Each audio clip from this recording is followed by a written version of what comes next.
Hello everyone, my name is Alicia and I would like to talk about some fantasy book series today. So if you're new here, I like talking about books and that is a new hobby that I've acquired within the last year or two. So I just wanted to come on here and start yapping about some books. So let's get into it. So first off, I thought I would talk about some series that I haven't quite finished yet or I'm struggling to finish. So maybe I need some convincing, I need a little push.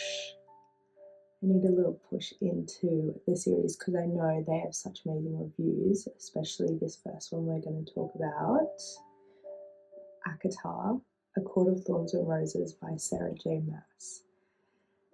Now, this one I read a while ago and have not gotten past the first one. I just haven't had any inclination to want to read more of it. I feel like even though it does leave a bit on a cliffhanger, I still don't feel the need. I feel like it's sort of wrapped up in my head at least. I gave ACOTAR a 4 out of 5. Which is still pretty solid, and but I don't feel any yearning to read the second one. But let's go through the first one and see why I'm like. So we're following Feyre in the first one. She's immortal. She's amortal, not immortal. She's amortal, and she gets roped up into the Fey realm pretty much out of nowhere after killing a wolf, which turns out to be Fey. So she basically has to serve High Lord Tamlin, and he's a bit of a closed book, a bit of a brooding, I'm going to protect you type man, which is nice to follow along with, but it does get frustrating at times. A relationship not being fully out there may have hindered my experience, but it was pretty good overall. Feyre is very if you like a strong female character, she provides for her family. She's very family orientated, but still has a lot of issues. Still has a lot of issues with her family, so there's a push and pull with that, and a push and pull in her romance life. I did, however, love one of the side characters, which were I feel like a lot of side characters you gain more understanding because they're not, the authors just lay out everything because they're not the main character where everything is revealed later on. So I really liked one of the side characters, which was Tamlin's friend or something or other, and he was quite the funny one. But yeah, I've heard the second one. So I have A Court of Mist and Fury. It does leave off a cliffhanger, and I can very much see, I can see the book really going somewhere and exploring their relationship, and I can see how it can get really complicated. But I'm just not really connected that well, which is weird because I love Sarah J. Maas. Love the Crescent City series, which I'll talk about later. So yeah, it's really weird I haven't gotten really into this one. But yeah, so that's the first series. And then the second series is more of a recent one in the past year or so that's come out. I've only read the first one, which is Lightlark by Alex Astor.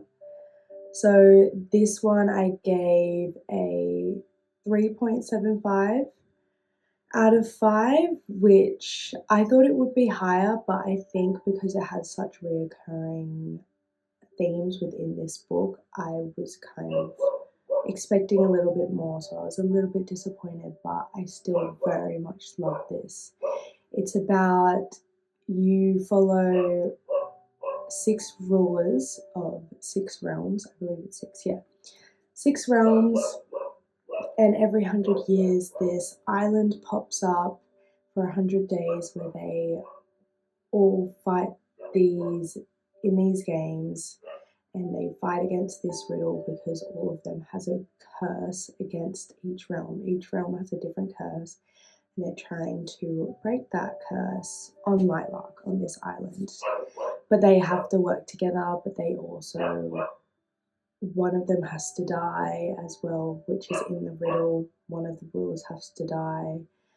So it's very interesting. I did very much like the concept, but a little bit of a spoiler, but not that much because it wasn't revealed too early on. But if you don't want to hear about it, skip to the timestamp.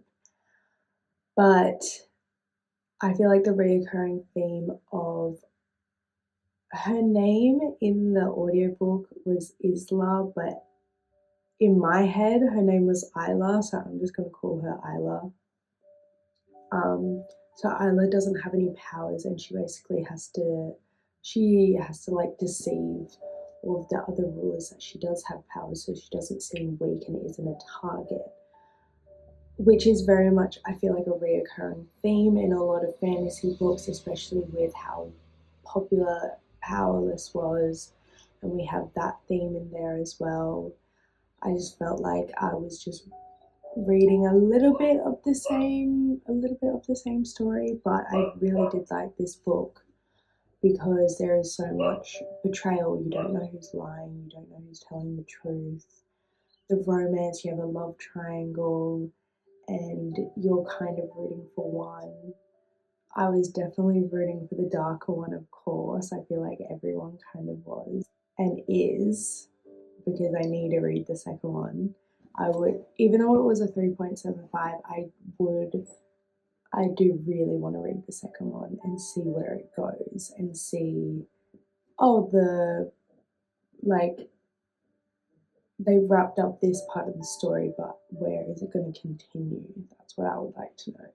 So for our third fantasy series, I read on my beautiful Kindle, and that one was the Wicked Game series, so Phantasma and Enchantra by Kaylee Smith. These ones are more of dark fantasy romances. It gives like mystical horror kind of vibes. Like you can definitely like envision some like horror or really dark scenes where you're just like, oh, I'm very much on the edge right now. So Phantasma is set in New Orleans in the 1920s. I think that is the perfect base of a dark romantasy. It is set with a family of necromancers, which are magical. What even are necromancers? Okay, so necromancy is a type of magic where they communicate with the dead and they can summon spirits or whatnot. So it's a really cool base, it being with New Orleans and connecting with the dead, because I feel like they very much go along with each other. And then we have these games that pop up, and we're following Ophelia and her sister, sort of. So we're kind of chasing Ophelia and Genevieve through these games, and Ophelia befriends this phantom, and of course they start to hit it off really well. I would have liked to explore their romance a bit more, but I did really like their dynamic and the love. It was a forbidden love, so their love, they already knew they couldn't fall in love from the start because it would be cursed. So you're kind of seeing how they're going to navigate that. You obviously know they're going to fall in love, so you're kind of wondering how they're going to resolve that. And then you have a bunch of history that connects them, and so you're going and trying to figure that all out with them, as well as these games and enemies.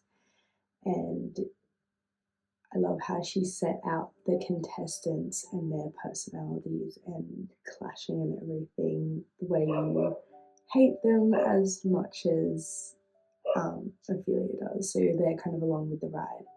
And then with the second book in the Wicked Game series, Enchantra, you follow Genevieve. So it's a completely new story. It's kind of like two standalones, so you could totally just pick up one without looking at the other. I do like it does follow the same theme, so you have games again, and then you're kind of dealing with a whole family. So you just follow Genevieve within these games, her being forced into a marriage, and then basically forced proximity kind of deal again. And it's just a fun time. So I gave those books, I would say 3.75 again. I think my initial rating was 4, but I think I'm going to be a bit more picky and say 3.75. But they were a really fun time, and I would highly recommend if you love dark men and fierce women, of course. Okay, I had to double check where I was at. I actually have no idea if this mic is working. I'm pretty sure it isn't, so let's just say it's just here for decoration. Anyways, so the next series I'm going to talk about is Zodiac Academy, which I read on my Kindle, and I actually don't know how many. I believe there's like 7 or 8 in the series, but there's major spin-offs. There's a bunch of spin-offs, and I've read up to number 5, and the reason I have not continued, I read that last one in March, and the reason I haven't continued is just the trajectory of the story. Just basically everyone's doomed. I don't see it getting better anytime soon. It's just not enjoyable to read something so frustrating. I was enjoying it so much. Like the tension, I loved the high school plot. Okay, let's go from the start. So I gave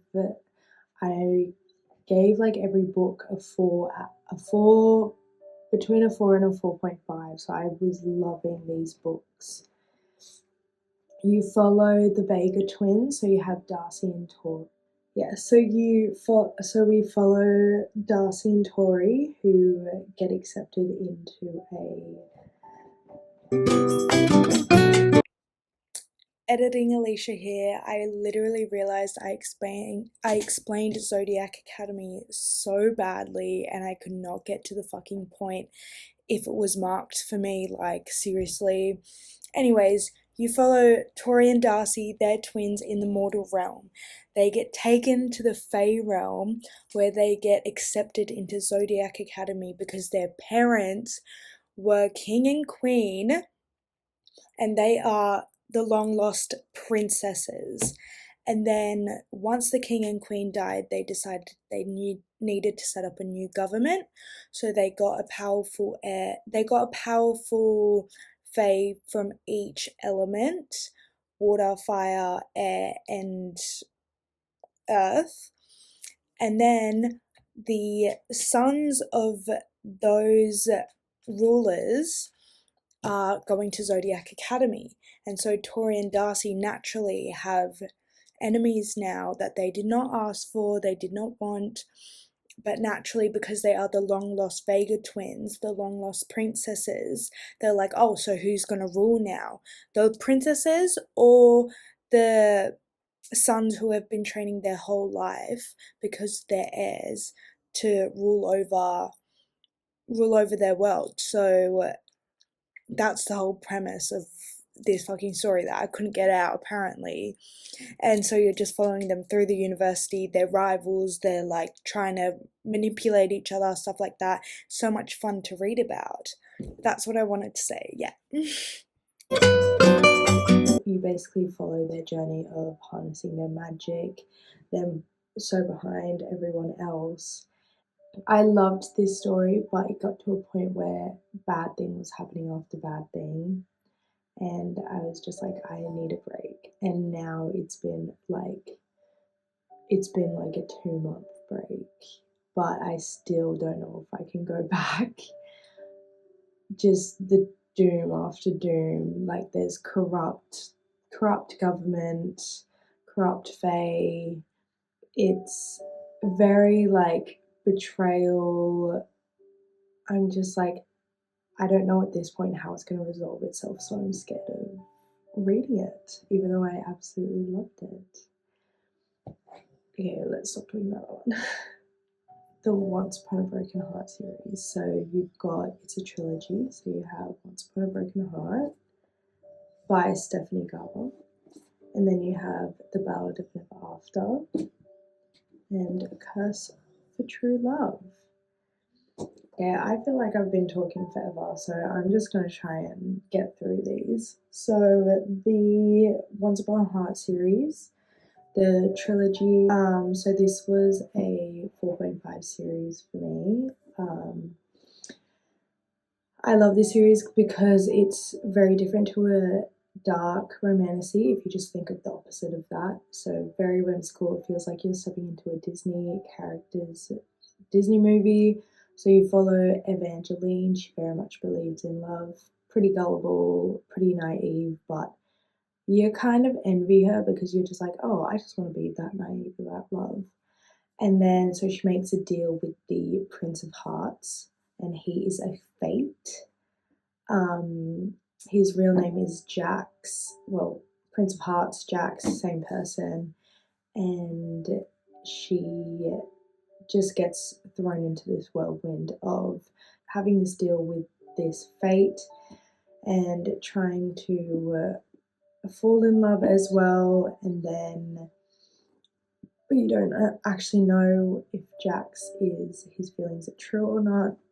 So you're just kind of following Evangeline's like gullibility, and you kind of become her in the book. It's really weird because you're like, I kind of believe him though. So I really like this like kind of innocent take, but it's still very much, there's tension, still very much kind of adult, not very spicy. Don't remember it being spicy at all actually. But yeah, I really liked this whimsical take on a fantasy. Just, yeah, very different to a dark fantasy, so 4.5. Okay, I was like cut off, but yeah, 4.5 series, loves the whimsical feel. I feel like I've been talking forever just because camera keeps cutting out, stuff keeps happening. So I'm going to try to get through this fast as possible. Next we have The Serpent and the Wings of Night by Carissa Broadbent. This is a duology with The Ashes and the Starcurse King. This was a 4.75 series for me. Love this series. You follow Araya. She is adopted into a vampire kingdom.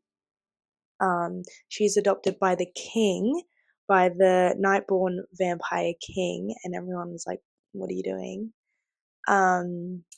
Anyways, she gets trained her whole life to enter this contest called the Kajari, and if you win, you get anything you want. Anything you want.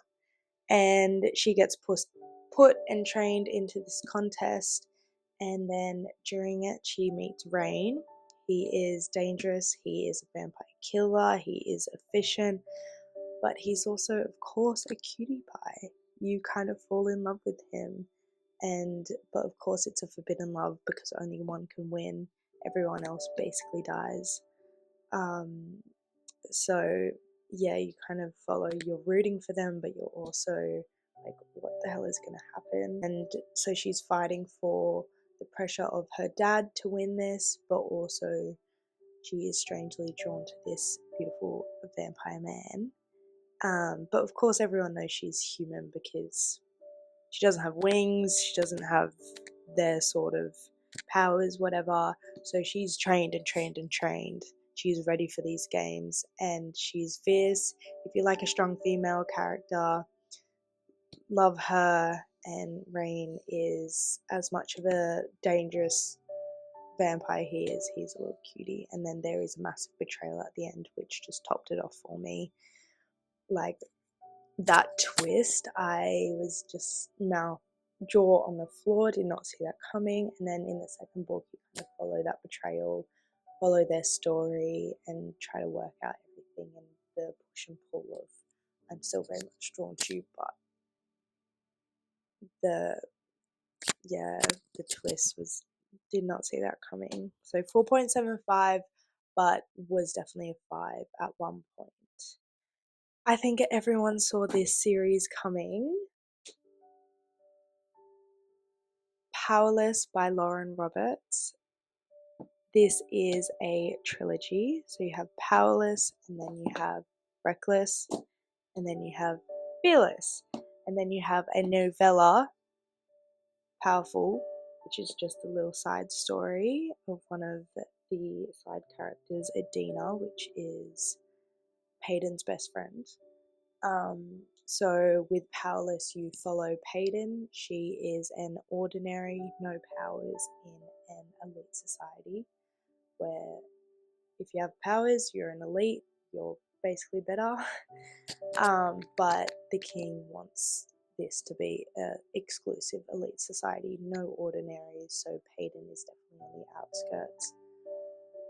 And she is trying to blend in by being a mundane, which is someone just who has powers, but they're quite insignificant. So she tries to blend in as a sidekick, has been trained by her dad to see things other people don't see so she can blend in. And then she gets put into these trials, not of her own volition, but of course because she does not want all eyes on her. She has to blend in to these trials, and then we meet Kai. He is one of the king's sons, and he is the enforcer. So his job is to get rid of ordinaries to keep the society full of elites.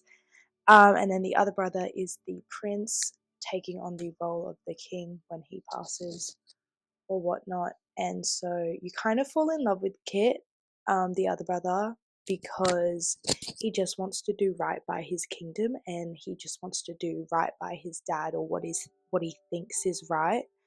And he wants to fight when there's a opportunity to fight. He wants to be in it, amongst it, to help, but he just feels useless, and your heart goes out to him, so you kind of fall in love with him.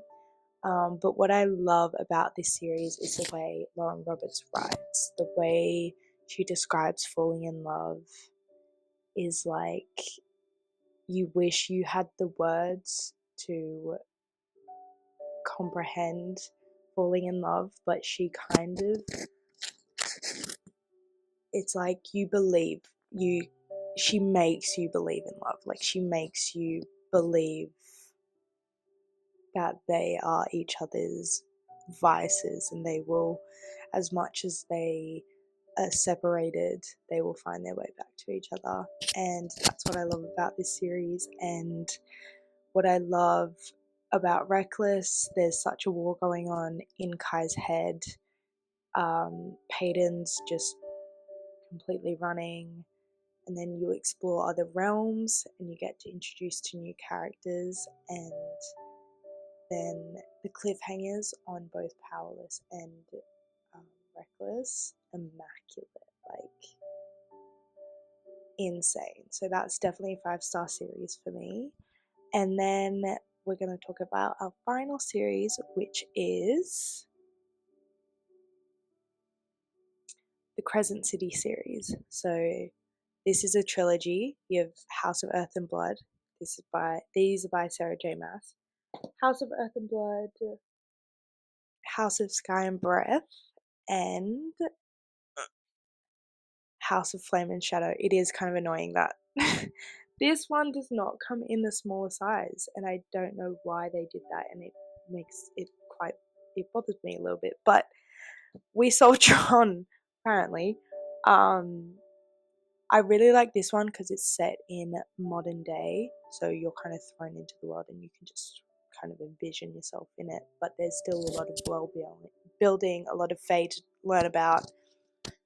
So we follow Bryce. She's half fae, party girl, she comes home, finds her best friend murdered. So the whole book is just discovering a mystery. Why? How did she get murdered? Why did she get murdered? So through her best friend's murder, she kind of comes to realize the government is corrupt, and so she gets assigned a bodyguard of some sorts. His name is Hunt, and he is a fallen angel, and he is tied to a ruler as their slave. So he just basically gets told what to do, and he is almighty powerful. He's very kind of shut off, cold, just like, I am a soldier. Like, that was him. He is like, everyone is very afraid of him, but then, and then Bryce is like this stubborn, she will get her way, she will find a way to get her way. Like, and so they kind of butt heads, but in the best way possible. And then the discovery of the murder and what happened, it is just like jaws on the floor. It was, oh my god, amazing. The second one was a bit convoluted, however. These books are a bit more spicy, of course, love that. So of course had that element throughout all the three books. But in the second one, you get introduced to a lot more powers, a lot more realms. So there's a lot of side characters, a lot of side quests. So the world building is, as much as like you can get into it because it's modern day, there's a lot of world building. Like, you get introduced to characters under the sea, whatnot. The third one is wrapped up. It's very satisfying. And this series was a 6-star series for me. As much as it wasn't very consistent with the rating throughout the three books, it was like my fantasy virginity lost, and I am never going back ever. So she was a 6-star series for me. And yeah, those are all the books and series I wanted to talk about. I hope you enjoyed. I hope you got some inspiration, and I need some inspiration to finish Akata, especially. I hope we had a good yap session. If you're just listening on your phone, just zoning out, that's all really asked for. And I hope you have a good rest of your day or night. And I'll see you guys later in the next video. Bye, Bookies.